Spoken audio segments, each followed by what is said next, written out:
구독과 좋아요는 사랑입니다. 여러분 반갑습니다. 말씀 창고의 서현 목사입니다. 오늘도 시청해 주셔서 감사합니다. 여러분의 구독과 좋아요, 알람 설정으로 저희 채널을 응원해 주세요. 항상 함께 해주셔서 감사합니다. 오늘은 잠언 13장 13절부터 25절 말씀입니다. 오늘 말씀은 역시 계속해서 의인과 악인을 강조해서 말씀하시는 내용입니다. 특별히 오늘 말씀은 악인이 항상 굶주릴 것에 대한 이야기를 하고 계십니다. 계명을 존중하는 사람은 상을 받지만 말씀을 무시하는 사람은 망하게 됩니다. 그리고 그 결론으로 악인은 망하게 되고 굶주리게 되고 하나님은 악인의 것을 빼앗아 의인에게 주십니다.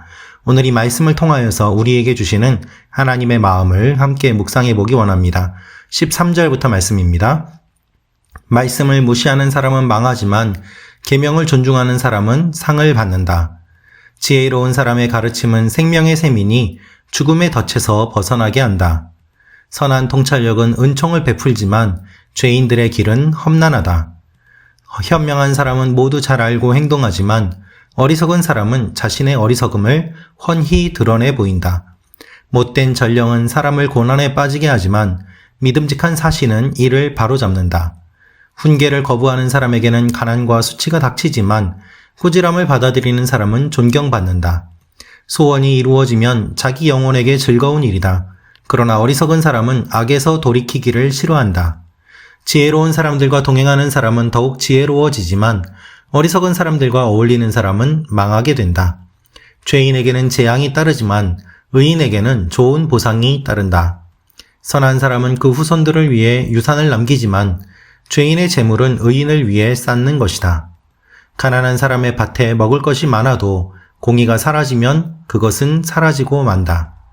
회초리를 아끼는 것은 아들을 사랑하지 않는 것이다. 아들을 사랑하는 사람은 제때에 징계한다. 의인은 먹고 난 후 배부르지만 악인의 배속은 항상 줄인다. 여러분 오늘 말씀을 보면 하나님께서 이렇게 시작하시는 것을 알 수 있습니다. 말씀을 무시하는 사람은 망하지만 계명을 존중하는 사람은 상을 받는다. 그렇습니다, 여러분. 말씀을 지키지 않는 사람은 망하게 됩니다. 말씀을 지키지 않는 자가 망한다는 것은 자기 자신을 폐기 처분한다는 의미가 있습니다. 성경은 항상 말씀에 주의를 기울여야 함을 이야기하고 강조합니다. 여러분, 하나님께서 날마다 우리에게 말씀하십니다. 우리가 큐티를 하는 이유는 무엇입니까? 하나님의 말씀에 주의를 기울이기 위해서 아니겠습니까? 그리고 하나님의 말씀을 무시하지 않고 계명을 존중하여 상을 받기 위함 아닙니까? 나는 오늘 무엇에 주목하고 있고 어디에 주목하고 있습니까?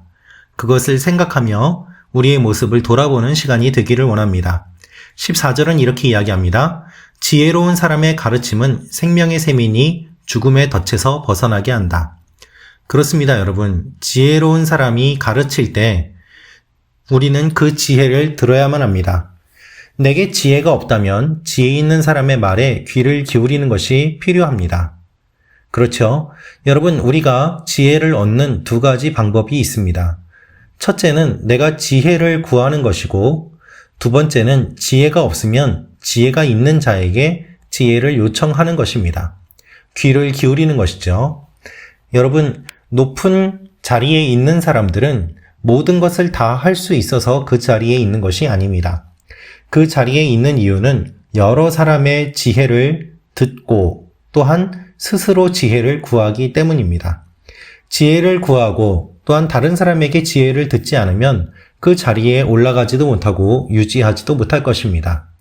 그래서 지혜로운 사람의 가르침에 귀를 기울여야 하고 지혜로운 사람의 가르침은 결국 우리를 죽음의 덫에서 벗어나게 하는 생명의 샘이 됨을 성경은 이야기하고 있습니다. 선한 통찰력은 은총을 베풀지만 죄인들의 길은 험난합니다. 그렇습니다, 여러분. 하나님의 통찰력은 은총을 베풀어 주시지만 죄인들은 항상 피곤하고 험난합니다. 현명한 사람은 모두 잘 알고 행동하지만 어리석은 사람은 자신의 어리석음을 훤히 드러내 보입니다. 모두 잘 알고 행동한다는 것은 어떤 의미가 있는가 하면 자기 자신의 전후 정황과 결과를 깊이 생각한다는 의미입니다. 현명한 사람은 이 일을 할 때 어떻게 시작하고 어떻게 끝내야 되는지를 생각합니다. 현명한 사람은 내가 이 일을 할 때 어떤 일이 일어나고 어떤 결과를 가져올지를 깊이 생각합니다. 어리석은 사람은 그저 감정에 따라 흔들리게 되고 또한 그 결과가 무엇인지 생각지도 않고 일을 저지르게 됩니다. 그러므로 여러분, 생각이 깊은 사람이 영성이 깊어지기 쉽습니다. 생각이 깊은 사람이 영성이 깊어지고 또한 영성이 깊은 사람 중에 생각이 깊은 사람이 많은 것은 당연합니다.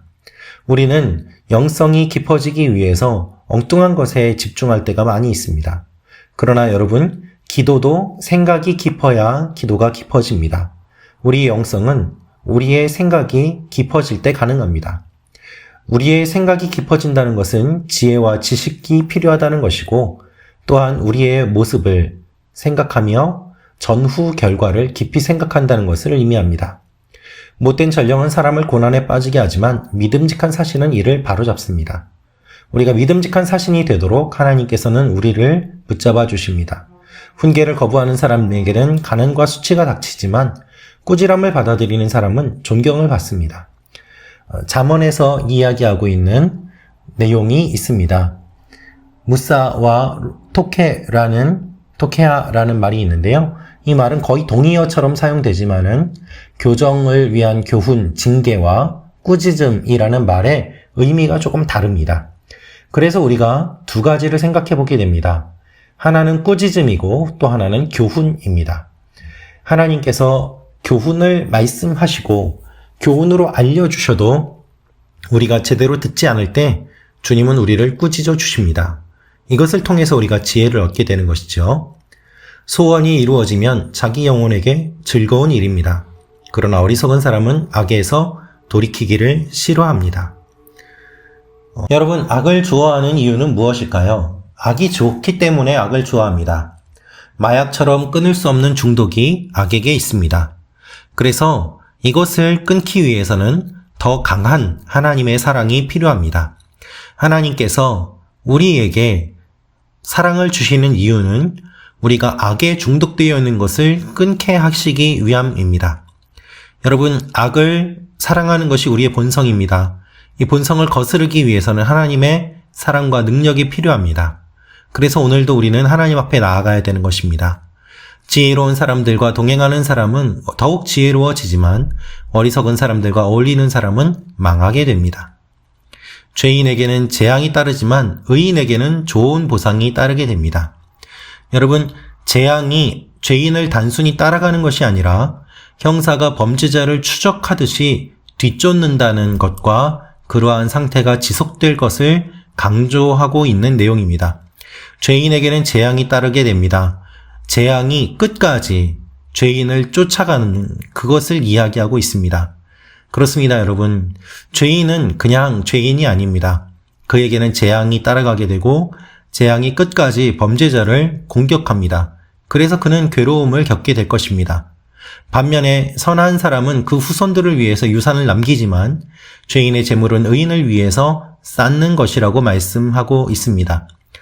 선인은 소산을 후대에도 남깁니다.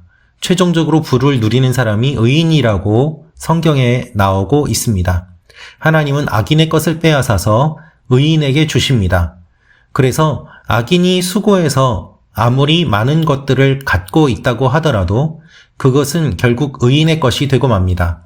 왜냐하면 하나님께서 악인의 모든 것들을 기억하고 계시기 때문입니다. 악인이 재물을 모으는 것을 부러워하지 마십시오. 결국 그것은 의인의 것이 됨을 주님께서 말씀하시기 때문입니다. 가난한 사람의 밭에 먹을 것이 많아도 공의가 사라지면 그것은 사라집니다. 그러므로 우리에게 필요한 것은 하나님의 공의입니다. 회초리를 아끼는 것은 아들을 사랑하지 않는 것이다. 아들을 사랑하는 사람은 제때에 징계한다. 우리가 이 말씀을 잘못 생각할 때가 많이 있습니다. 24절은 구약 성경과 문화를 공유하던 고대 오리엔트 훈육의 근본 원칙을 대변합니다.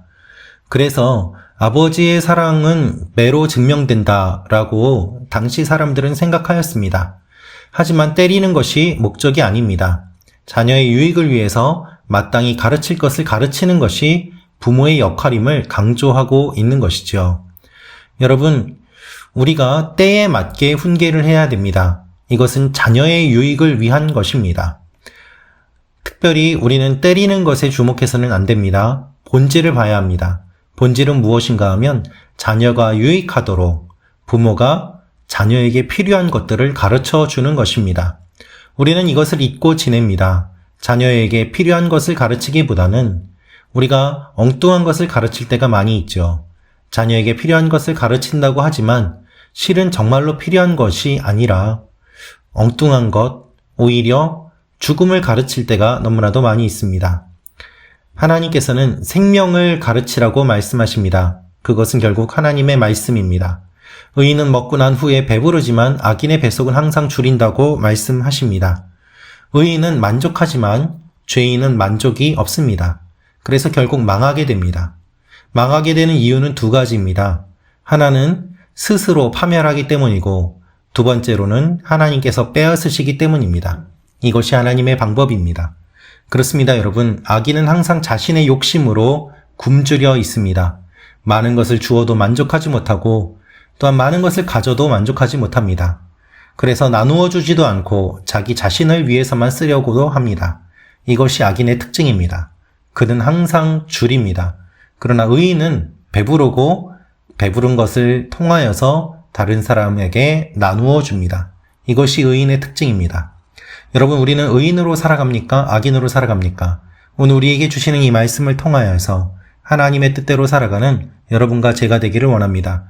기도하겠습니다. 살아계신 아버지 하나님, 감사합니다. 주님의 말씀처럼 우리가 의인으로 살아가게 하시고 지혜의 귀를 기울이며 주님과 동행하는 하나님의 사람들이 되게 하여 주옵소서. 예수님의 이름으로 기도합니다. 아멘.